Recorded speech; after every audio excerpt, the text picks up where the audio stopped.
정책을 바로잡는 시간, 정의를 바로잡는 시간, 정바시TV 진행을 맡게 된 개그맨 박근백입니다. 자, KDI, 즉 한국개발연구원에 따르면 매년 우리나라 성장률이 1.8%라고 전 세계가 경기 둔화에 빠지면서 여러분들 수출은 부진할 것이라는 관측이 나왔습니다. 본격적인 경기 우리 둔화가 현실로 다가올 것 같은데요. 경제위기, 그것도 복합적인 경제위기라는 말이 지금 계속 흘러나오는 이 시대입니다. 오늘도 경제안전 지킴이 장영철 박사님과 그 시간 같이 함께 나눠볼까 합니다. 함께 경제위기를 어떻게 풀어나가야 할지 오늘의 주제 경제위기 극복해낼 수 있다. 여러분들 같이 한번 진행하시죠. 자, 우리 장영철 박사님 안녕하십니까? 안녕하세요. 네. 자, 우리나라 위기 극복 경험, 우리 1997년 IMF 때 있었죠? 네네. 네. 1997년 외환위기 발생 전, 우리 IMF 발생 전, 우리 경제 현 상황은 그때 당시에 어땠나요? 96년과 97년 그 사이겠네요. 그러니까 이제 경제 성장률이 점점 하락하기 시작했어요. 네. 그 통계로 나타나고 있는데 94년도에 경제 성장률이 9%입니다. 네. 사실 엄청난 거거든요. 근데 이제 아시다시피 경제 규모가 커지면 커질수록 성장률은 좀 줄어들긴 해요. 이제 왜냐면 1에서 1을 늘리면은 100%고 그 100에서 1 넣으면은 1%가 되잖아요. 네. 모수의 차이가 있기 때문에 그래서 이제 경제 규모가 클수록 이제 성장률이 떨어지는 건 어쩔 수가 없는데 요거는 불과 3년 만에 경제 성장률이 3%가 떨어졌거든요. 그러면은 그 성장이 지속이 된다는 거는 기업 입장에서 보면은 그 투자를 해서 물건을 생산해서 잘 팔아서 그것이 이제 다 그 소득으로 전환이 되는 그런 사이클이 선순환되고 있다. 네. 이렇게 얘기를 할 수 있는 거거든요. 네. 그런데 그게 어딘지 모르게 종전보다는 좀 못한 상태로 되니까 이제 성장률이 떨어지고 있는 거거든요. 네네. 뭐 경제가 부진해졌구나 이렇게 얘기를 할 수 있는데 이 하락폭이 좀 컸다 이렇게 말씀드릴 수 있고, 두 번째는 그 기업이 연쇄 부도를 내는 바람에 네네. 말씀해 주십시오. 그 바람에 이제 부실 은행에서 돈을 못 받는, 돈을 빌려주고 못 받는 그런 부실이 2배 이상 급증이 된 상태가 됐어요. 네. 그래서 그러면 어떻게 됩니까? 돈의 값이 올라가요. 그러니까 대출을 해줄 때 종전에 그 대출이 잘 회수가 되면은 뭐 한 5% 뭐 10, 이렇게 이렇게 적정하게 할 수가 있는데 네. 대출이 상환이 잘 안 돼? 그럼 금리를 올릴 수밖에 없어요. 은행들도 딴 데서 벌어서 보충을 하는 게 또 있어야 되잖아요. 그러니까 이제 그 금리가 이제 올라가는 폭이 굉장히 커져갖고, 그러니까 일종의 최근에 그 얘기하는 것처럼 돈맥 경화 현상이 벌어지고 있는 거거든요. 그래서 97년도에 그 11월 달 보니까 회사채 금리가 13에서 14%. 네. 우리가 그게 어떤 의미를 갖고 있는 거죠? 그러니까 이런 거죠. 100만 원을 빌리면은 1년 이자로 13만 원, 14만 원을 줘야 되는 거예요. 지금 금리 지금 계속 올라가는 것처럼 그렇죠. 13%가 지금도 보면 부동산 PF 대출이 15%까지 갔다고 그러거든요. 그 사람들도 그러면 100만 원을 꼬갖고 1년 후에는 15만 원을 이자로 줘야 되는 거예요. 원금은 그대로 있고. 아, 그때 그럼 금리가 13%까지 올라갔던 거예요? 그 당시도 그랬죠. 그리고 IMF 외환위기가 딱 터지니까 30%까지 올라갔어요. 그러면은 우리가 기업이 투자 수익률을 따질 때 보통 몇 프로로 봅니까? 일반적인 제조업의 경우는 투자 수익률이 5% 넘어가기 쉽지가 않아요. 네네. 큰 데는 2% 3%밖에 안 돼요. 아무리 최근에 IT 혁신 기업이라고 하더라도 수익률을 10% 넘어가는 게 굉장히 어려운 거거든요. 그러면은 이렇게 금리가 높다는 거는 사업하지 말고 은행에 놓고 돈 있는 사람의 경우는 사업하지 말고 은행에서 이자 받는 게 훨씬 나은 거예요. 지금 요즘 현 상황이잖아요. 지금 그런 상황이에요. 네. 그런 상황이 경제가 불안할 때는 항상 이런 현상이 벌어지고 있어요. 그러면은 그때 1997년도 IMF 그때와 그럼 지금 일본 뭐 버블 경제 그 이전에 그럼 다 똑같은 상황이었던 거예요, 이렇게? 좀 이렇게 금리가 올라가고 있고. 되게 이제 그 비슷한 패턴을 보이고 있어요. 그래서 그 왜냐면 이제 그 기업의 경쟁력이 점점 좀 저하가 되니까 그러면 어떻게 됩니까? 돈을 빌려줘도 뛸 수가 있잖아요. 네네. 또 투자해도 날릴 수가 있잖아요. 네네. 그러니까 됐은 대로 또 돈을 그쪽으로 안 빌려주고 그 은행에다 맡기려고 이제 하는 그런 상황인데 이제 그러다 보니까 돈이 안 돌아가니까 급전을 구해야 되는 사람은 꼭 있거든요. 네. 그러니까 우리가 뭐 나는 뭐 그런 돈 필요 없어 하는 사람은 행복한 사람이에요. 그렇죠. 기업을 하는 사람은 피가 말라요. 그렇죠. 왜냐 그거 그 기한 내에 빚을 못 갚으면 부도가 나거든. 그렇죠. 무너지죠. 부도가 나면 자기 망가지잖아요. 그렇죠. 그러니까 정말 피 말리게 돈을 구하러 다니고 지금도 보면은 대부업체들 쫓아다니는 기업가들 엄청나게 많아요. 그럼 박사님, 그럼 이 지금 현 상황, 우리나라 2022년도 대한민국 그럼 경제 위기가 많네요. 경제 위기에 시그널은 왔다. 시그널이 왔다. 예, 시그널 왔는데 경제 위기라고 아직 단언을 하지 말자. 근데 물론 이제 그러니까 이런 게 어려운 거예요. 그러니까 경제가 어려운데 뭐 또 어렵다는 말을 하면서도 뭐 또 별로 어렵지 않다고 하는 것 같기도 하고. 예. 그 어렵지 않다고 얘기하는 게 아니고요. 예, 예. 어렵다. 제가 알아듣기가 너무 어렵습니다. 솔직히. 어려운데 네네. 그래도 벗어날 구멍은 있다. 있다. 대안책이 있다. 왜 그러냐? 대안책 있다. 예. 우리가 그래도 왕년에 해봤기 때문에 아는 만치 보인다 그러잖아요. 네. 그러니까 우리가 과거에 IMF 외환위기라는 거는 우리가 이제 이런 금융상에 한 방 맞은 거는 처음이거든요. 네. 뭐 석유 위기 뭐 과거에 있었다 그랬지만 그건 실물 부분에서 이런 네. 거고 이거는 금융 부분에서 이런 일이 벌어진 건 처음이기 때문에 또 요 단계를 넘어서 또 그다음 위기도 한번 경험을 해봤기 때문에 그럼 박사님. 고수가 된 거죠. 예, 그렇죠. 고수가 됐잖아요. 그럼 외환위기가 우리 경제에게 또 미친 위기, 또 그리고 그것을 우리가 어떻게 극복해 왔는지, 그럼 좀 약간 예. 옛날 그 이야기를 좀 저한테 좀 해주시면. 그러니까 이제 감사하겠습니다. 아까 기본적인 경제 환경이 이제 성장률이 이제 크게 하락했다. 네. 그다음에 금융 부실이 늘어났다. 빚을 못 갚는 기업들이 늘어나서 네. 그 도산하는 기업들이 생겼다. 네. 그리고 이렇게 빚을 못 갚는 상황이 벌어지는 거는 이제 경제 여건이 급격하게 변한 측면도 있지만은 제조업 부채 비율 당시 보면은 그는 한 400% 가까이 돼요. 네. 그러니까 자기 자본의 4배 정도를 이제 빚을 얻어 쓴 거거든요. 그러니까 과도한 부채를 통해서 투자를 했다. 왜냐면 이제 그 당시 그 전 단계까지는 투자만 하면 돈이 생긴다고 생각을 했으니까 그렇게 하는 것도 무리는 아닌데 네. 이제 그게 이제 부메랑으로 날라온 거죠. 이제 그런 측면이 있는데 이제 그러다 보니까 은행에서 이제 부실이 급격하게 늘어날 수밖에 없는 거죠. 돈 못 갚아서 망한 기업들이 점점 늘어나니까. 네, 많아지죠. 그래서 이것도 역시 2배 이상 늘어났어요. 그 금융 부실이. 그런데 이제 결정적인 거는 우리가 이제 수출로 먹고 사는 나라잖아요. 네네. 그런데 수출로 해서 돈을 좀 벌어야 되는데 이제 경상수지라 그러죠. 보통 이제 무역 거래 그다음 플러스 해서 그 자본이 아닌 일반적인 돈이 해외로 왔다 갔다 하는 부분에서 이제 적자가 난 게 1995년에는 85억 달러 적자였는데 1996년에는 230억 달러예요. 그러니까 우리 뭐 3배가 늘었네요. 그렇죠. 그러니까 이제 그 돈들이 갑자기 팍 튀니까 그 얘기는 뭐냐면은 뭔가 수출이 부진해졌다.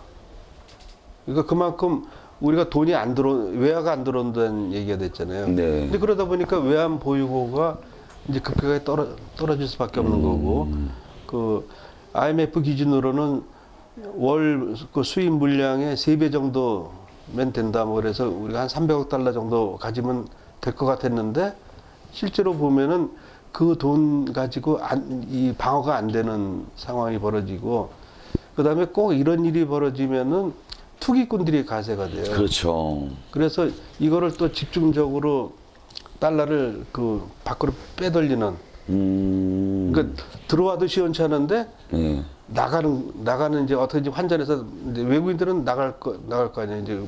이제 그런 상황이 벌어져서 그러니까 이제 환율이 이제 방어가 안 되는 상황이 벌어졌어요. 네, 그래서 환율이 이제 지금 얼마까지 올라갔냐면 엄청나게 지금 올라갔는데 한 7% 8%? 지금 아니야 그거보다 훨씬 더 많이 이제 올라갔는데 네. 그러니까 이제 도저히 그 환율을 가지고는 감당이 안 되는 상황이 벌어졌기 때문에 네. 할 수 없이 이제 외환 유동성이 이제 부족하기 때문에 우리가 IMF에서 달러를 빌렸어요. 그래서 1997년 12월 3일이 우리나라 경제사에서 역사적인 날인데 네. IMF에 돈 빌리라고 사인한 날이라고 보시면 되거든요. 그럼 아예 그때 IMF 총재가 깡드시 아닙니까? 깡드시. 깡드시. 예, 깡드시. 예. IMF는 돈을 빌려줄 때 그냥 빌려주질 않아요. 아, 그렇죠. 항상 조건이 따라붙는데 어마어마한 조건이 따라붙죠. 이 조건이 금리를 왕창 올려라. 그다음에 기업들 구조조정해라. 그래서 아까 그 제조업 부채 비율이 한 400% 가까이 된다 그랬잖아요. 낮춰라.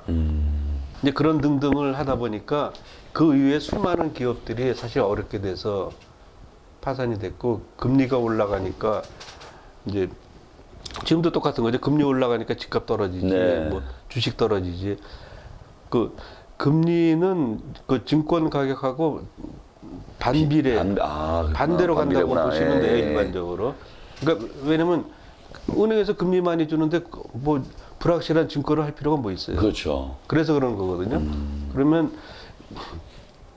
그러니까 증권도 폭락하지, 뭐 그다음에 부동산도 폭락하지, 뭐 이제 이런 상황이 벌어지니까 사람들이 소득원이 점점 차단이 되고, 그다음에 그러니까 실업이 이제 크게 늘어나면서 그 실업이 늘어나니까 그만큼 소득을 이제 그러면 이게 또 줄어들고. 악순환이 되는 거예요. 네네, 그렇죠. 소득이 줄어드니까 소비가 줄어들고, 그렇죠. 그러니까 경제는 점점점 위축되는 그런 상황에서 네. 벌어졌는데, 요게 이제 다행히 그래도 외환 부분에서 일어났기 때문에 국내에서 물론 이제 부실들이 커지긴 했지만은 네.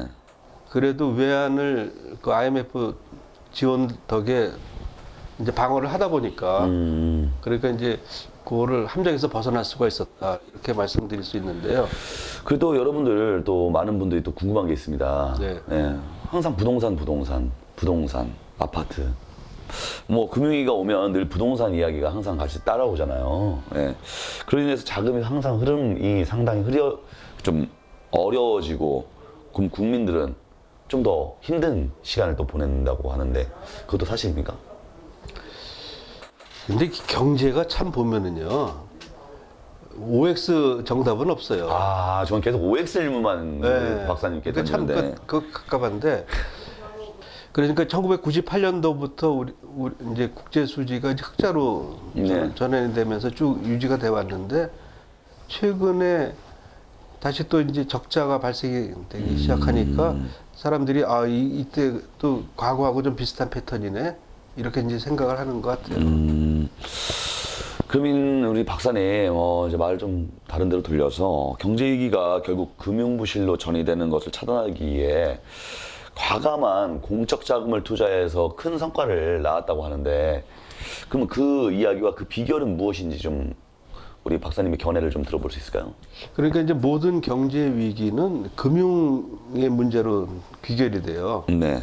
그러니까 이제 실물에서 물론 이제 벌어진 일이지만은 이제 결국 자금 조달이 원활치가 않기 때문에 이제 그런 거고 또 은행 돈을 못 갚는 상황이 벌어지기 때문에 이제 부실이 생기고 이제 그런 거기 때문에 그랬을 때 첫 번째 할 일은 뭐냐면은 경제에 돈이 안 돌기 때문에 경제에 돈을 늘려야 되는 상황이 벌어져요. 네.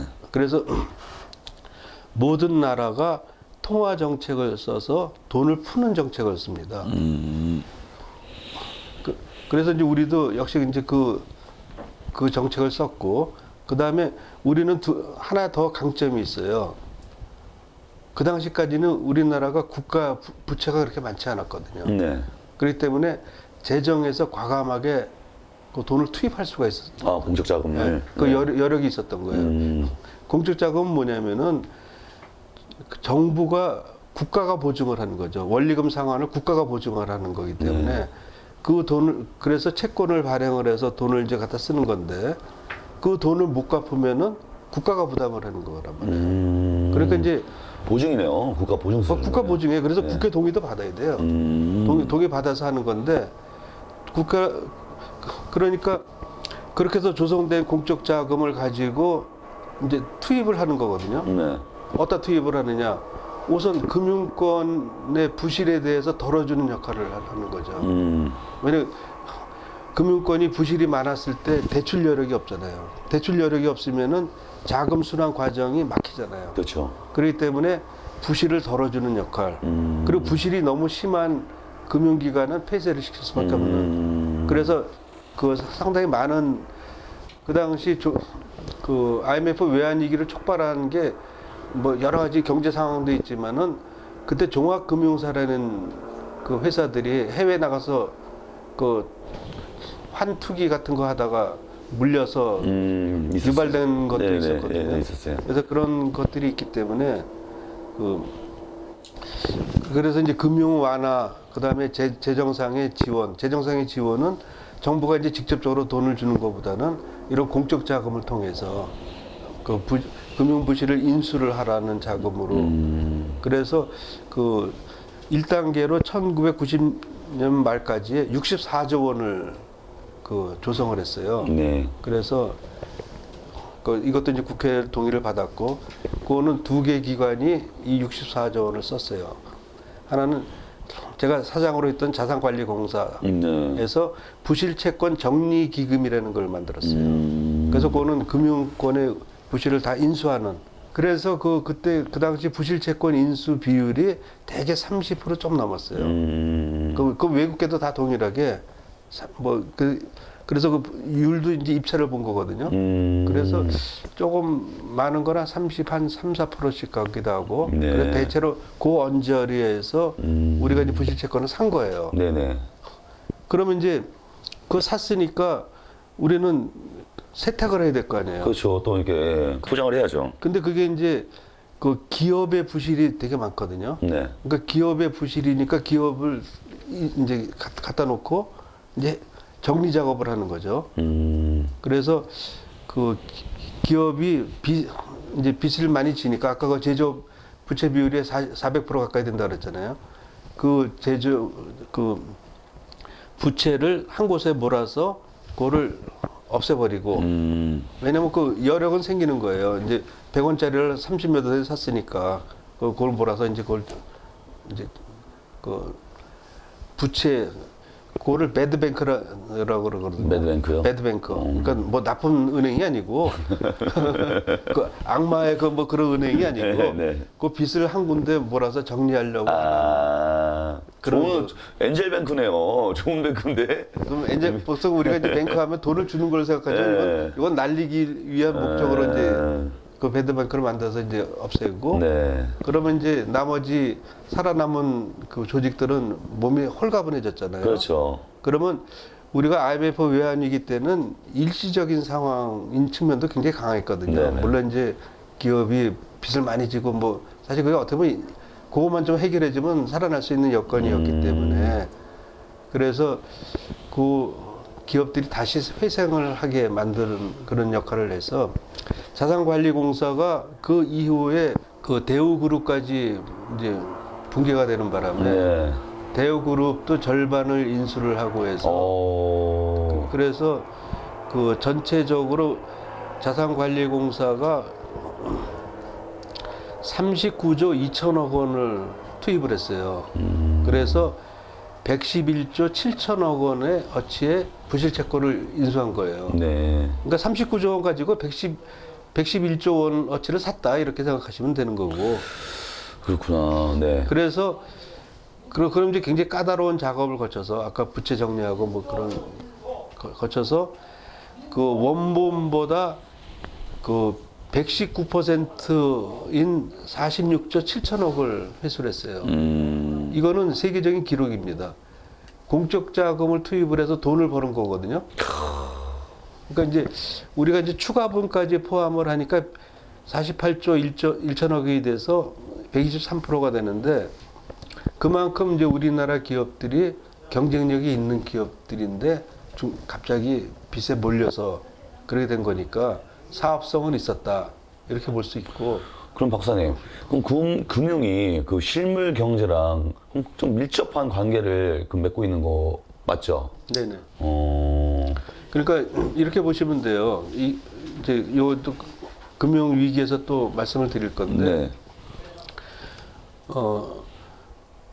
우리가 이제 물건을 살 때 화폐라는 게 그렇잖아요. 네. 물건을 살 때 대신 주는 거잖아요. 그렇죠. 그러니까 1대1로 대응한다고 보시면 돼요. 물건하고 화폐가, 돈이.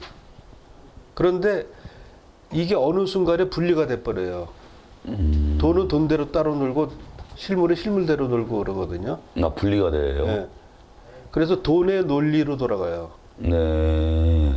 이게 이제 왜 그러냐면은 이제 증권 투자 때문에 이제 그런 현상이 벌어지거든요. 그러니까 우리가 도박판도 뭐 그러잖아요. 돈 넣고 돈 먹게 뭐 네. 이게 이제 아주 그걸 대변하는 얘기인데 주식 투자도 어떻게 보면은 이제 실물을 놓고 하는 건 아니잖아. 그 뭐 주권이라는 게 뭐 종이 쪼가리 하나지 뭐 그게 그렇죠. 그렇잖아요. 예. 근데 그거를 거기다 왜 돈 주고 삽니까? 물건도 아닌데. 그 회사의 미래와 그거 제가 투자 그러니까 가치. 그거는 그 우리가 컵을 산다 그러면 컵이 막바로 자기한테 들어오는 거지만은 그거는 나중에 들어오는 거잖아요. 네, 그렇죠. 그리고 어떻게 보면 주권이 필요 없을 수도 있는 거고 뭐 그런 그렇죠. 실상 그렇게 얘기해 보니까 또 그러네요. 그렇지. 네. 그러니까 거기서부터 이제 분리가 되는 건데 이제 그래도 그거는 자본주의 시장 경제에서 어느 정도까지 허용되는 범위라고 얘기를 할 수가 있는 건데. 그런데, 네. 그런데 네네. 이제 은행이 어떤 일을 하냐면은요. 내가 이제 돈을 빌려줘서 담보를 가지고 있잖아요. 네. 이 담보가 월 얼마씩 이제 원금 얼마, 이자 얼마 이렇게 들어오게 돼 있어요. 그럼 스케줄이 쭉 나와 있거든요. 네. 그럼 그걸 모아서 다시 한번 그걸 자산으로 만들어서 또 팔아요. 그러면은 이제 나는 이제 대출을 해줬는데 내 돈이 그게 오랫동안 장기간 묶이는 것을 방지할 수가 있죠. 나는 조금 이제 할인해서는 파는 거죠. 그렇지만은 내가 이제 예를 들어 100억 원을 대출을 해줬는데 그 돈을 모아서 이제 다른 놈한테 나는 그냥 뭐 그 월 할부금 그 받는 것만으로도 만족해 하는 사람한테 파는 거거든요. 그러면 이제 원래 처음에 대출해 준 사람은 갑자기 이제 100억 원이 생긴 거예요. 이제 자기는 그게 몇십 년 동안 대출 기간 동안 못 쓸 돈이라고 생각을 했는데 그 돈이 생긴 거란 말이에요. 네. 그럼 이제 그 돈을 가지고 또 투자를 하는 대출을 하거나 뭐 그런 거거든요. 그런데 문제는 요게 이제 파생 상품이라고 하는데 요게 이제 계속 번져가면서 눈덩이처럼 커지는 게 그 돈이 실물하고 떨어졌다 이렇게 얘기를 할 수 있는 거고 그런 경향이 집중적으로 나타나는 것이 2008년도 금융위기에서 나타났거든요. 그래서 좀 설명 좀 해주십시오. 그래서 지난 편에도 이제 말씀드렸지만은 대출 자격이 없는 사람들도 집을 사게 만드는 네. 그러니까 서브프라임이라고 그랬잖아요. 서프라임에. 그러니까 프라임이 이제 우량 고객인데 네. 우량 대출 이자율을 받을 수 있는 사람인데 그거보다 아래에 있는 사람들. 그러니까 점잖게 표현한 거지 사실 불량 대출자라고 볼 수밖에 없지. 그렇죠. 근데 그런 사람한테까지 집값의 100%를 대출을 해줬으면은 예전에 그랬죠. 네. 그러면 집값이 떨어지면은 그거 어떻게 해요? 손실이 나는 거잖아요. 대책이 없어요, 진짜. 은행은 손실이 나는 거잖아요. 그렇죠, 무조건 손실이죠. 그러니까 그런 것들이 이제 비일비재하게 벌어지는데 또 그거를 가관인 게 그런 월 할부금 들어오는 거를 모아서 또 다른 사람한테 팔았잖아요. 네. 그것도 펑크가 나는 거거든. 그러니까 그 사람도 또 이제 그 돈 가지고 또 딴 데 또 썼을 거 아니에요. 그러니까 이 연쇄 폭탄이 된 거예요. 저번에 또 말씀하셨지만 이게 연쇄적인 아주 총체적 난국이네요, 진짜. 그렇죠. 그러니까 어디가 내관에 한 방 빵 터지니까 파박 하고 다 터지는 이런 상황. 그러니까 이제 국제적인 금융위기가 된 거고. 그런데 이제 우리나라는 비교적 그래도 대응을 잘한 게 IMF 한번 겪어봤잖아요. 아, 겪어봤죠. 아는 게 힘이라는 게 그래서 나오는 건데 한번 해봤잖아 하니까 이번에도 그럼 뭐야 이게 결국 자금이 경색이 되는 거니까 그럼 돈 풀어. 금융권에서 돈, 한국은행에서 돈 풀고 재정에서도 돈을 좀 충분히 마련해서 하자. 그래갖고 네. 재정에서도 이제 돈을 풀었어요. 재정에서도 그래서 그때 MB 정권 때인데 파격적으로 풀어갖고 그 2008년도 그때 사건이 벌어졌을 때 11조 원을 풀었고 그 다음에 28조 원을 풀었어요. 그 당시 규모로는 상당히 큰 규모거든요. 어마어마하겠죠. 네. 그래서 이제 우리는 그때 한국자산관리공사에는 구조조정기금으로 40조 원 그 기금을 만들어 놓고 대비를 하고 있었거든요. 그런데 이걸 다 쓸 일이 없는 거야. 워낙 그 통화정책 잘해, 재정정책 잘해 이러다 보니까. 그래서 결과적으로 40조 원을 가지고 그것도 이제 국회 보증 동의 받아갖고 이제 설치한 거거든요. 그걸 최종적으로는 한 6조 원 정도, 6조 원 정도를 썼을 정도니까 우리가 금융위기는 정말 방어를 잘했다. 그리고 지금도 이렇게 복귀를 해보면은 금융위기 때문에 뭐 실직하거나 뭐 어려졌다 이런 사람이 별로 얘기가 안 들리는 게 그래서 그런 거거든요. 정말 위기가 왔나? 잠깐? 그리고 이제 지나가는. 그러니까 IMF 외환 위기는 후일담이 되게 많아요. 그 은행들 문 닫을 때 은행원들이 눈물 흘리면서 동영상 찍은 거 뭐 네, 이런 봤었어요. 사연들이 옛날 뉴스에서 본 것 같아요. 그러니까 그 당시까지는 자기는 이 직장이 평생 직장이다. 그런 생각으로 다녔는데 갑자기 회사 날라가지. 그다음에 잘리고 직장 그다음에 없어지지. 이 사람들 어떻게 해? 내일이 두려운데요. 네. 그러면 이 사람들 고용이 또 문제가 되잖아요. 그렇죠. 그래서 비정규직이 양산된 계기가 IMF 외환위기 때예요. 아, 그렇구나. 그리고 자산관리공사도 금융권이 그때 5개 은행이 폐쇄됐거든요. 그리고 금융기관 한 20몇 개가 이제 폐쇄가 된 건 조그만 것까지 다 합치면. 그래서 자산관리공사가 이제 금융부실을 111조 원을 인수했다고 그랬잖아요. 네. 이게 방대한 작업이거든요. 어마어마하잖아요. 그러니까 사람이 필요하니까 그때 금융권에서 나온 사람들을 아, 채용은. 대거 이제 비정규직으로 계약직으로 채용하셨구나. 계약직으로 대거 이제 받아들여서 이제 네. 작업을 한 거고 네. 어차피 금융을 아는 사람들이니까 그렇죠. 네. 얘기를 할 수 있어요. 아, 그럼 저 궁금한 점 하나 있습니다. 그 금융부실을 그 월가에서 좌지우지한다고 그런 말이 있던데 그거는 사실인가요? 글쎄요, 뭐 이제 좌지우지 할 수는 있을 것 같아요. 그러니까 월가의 파생상품 기법이 좀 기승을 부리면서 뭐 금융의 또 뭐 그런 실물 경제와 괴리되고 이렇게 이런 이야기들이 있잖아요. 그러니까 이제 그 설명을 한다는 거는 이제 금융공학적인 측면에서 금융공학이 뭐예요? 그러니까 금융이 단순히 돈을 주고받는 게 아니고 네. 암수가 있는 거죠. 어떻게 보면 공학이 뭡니까? 엔지니어잖아요. 예. 금융에 무슨 기술이 들어가. 말만 들어도 뭐 그냥 어지럽습니다. 예. 그러면은 그거는 예를 들어 이런 거예요. 자기한테 이득이 되도록 설계를 하는 거야. 네. 고객을 위하는 척하면서 어떤 이제 물론 이제 조건을 다는 거죠. 네. 이런 조건이 생겼을 때는 이제 내가 먹고 그다음에 그 조건이 아닐 때 네가 먹는다. 뭐 네네. 예를 들어 이런 어떻게 보면 길거리 야바이 비슷한 거지. 뭐 이제 주사위 뭐 이렇게 해서 뭐 나오면 그 하는 거 그런 돈 먹고 거잖아요. 돈 먹기 아까 전에 말씀하셨듯이. 그러면 이제 일반 사람들이 생각할 때는 그러니까 고객 입장에서 볼 때는 저런 조건이면 그 조건이 평생 일어나지 않을 것 같은데 네. 그럼 그 다른 조건은 제가 이제 바가지 쓰는 거나 이렇게 생각을 한다고요. 그래갖고 이제 또 은행이라는 게 또 대출 받는 사람한테 갑이거든. 그래서 이거 좀 하나 또 들어주세요. 뭐 이래갖고 게 많은데 이 조건이 생기지 않을 거라고 생각했던 게 생겼어요. 그래서 물린 사람이 나타난 거거든. 자, 박사님, 지금 이 시간 이제 저와 같이 함께 또 좋은 이야기, 또 경제 위기에 대해서 또 잘 극복해내지 않은 부분이기에서 이렇게 이야기 나눠봤는데요. 영리한 자는, 지혜로운 자는 잘 빠지지 않을 구덩이에서 잘 빠져나온다라는 교훈이 있습니다. 그렇다면 우리가 겪는 우리 경제 위기 속에서 극복해낸 우리는 그런 힘과 그런 경험이 있지 않습니까, 박사님? 거기에서 얻을 수 있는 교훈으로 우리 이 시간 한번 마지막 정리 한번 해주시면 감사하겠습니다.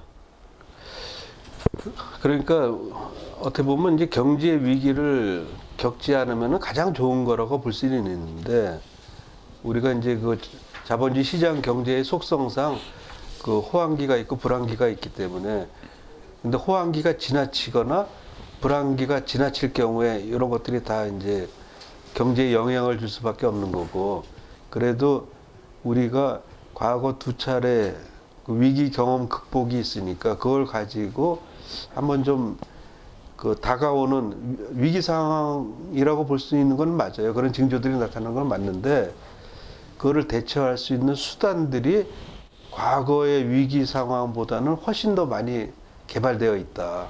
그러니까 요거를 한번 고비를 넘어가도록 네. 우리가 모두 용기를 잃지 않고 합심하는 그런 그 국가적인 노력이 필요하지 않을까, 이런 생각이 듭니다. 네, 감사합니다. 그렇습니다. 경제 위기를 풀어낼 방법은 바로 우리 손에 달려 있는 것 같습니다. 절대로 빠지지 않을 구덩이에서 잘 빠져나오는 방법을 또 지혜를 모아서 이 어려운 시기를 헤쳐나가고 이겨나가야 할 것 같습니다. 자, 지금까지 경제안전지킴이 미션 한국자산관리공사 우리 사장 우리 장영철 박사님 모시고 또 한 말씀 나눠봤습니다. 네, 감사합니다. 네, 감사합니다. 자, 정바시 TV 이 시기에 경제 위기 어떻게 풀어야 하나? 자, 다음 시간에는요 경제 위기 가능성에 대해서 우리 장영철 박사님 모시고 다시 한번 말씀 나눠보도록 하겠습니다. 지금까지 개그맨 박근백이었습니다. 정바시 TV 파이팅!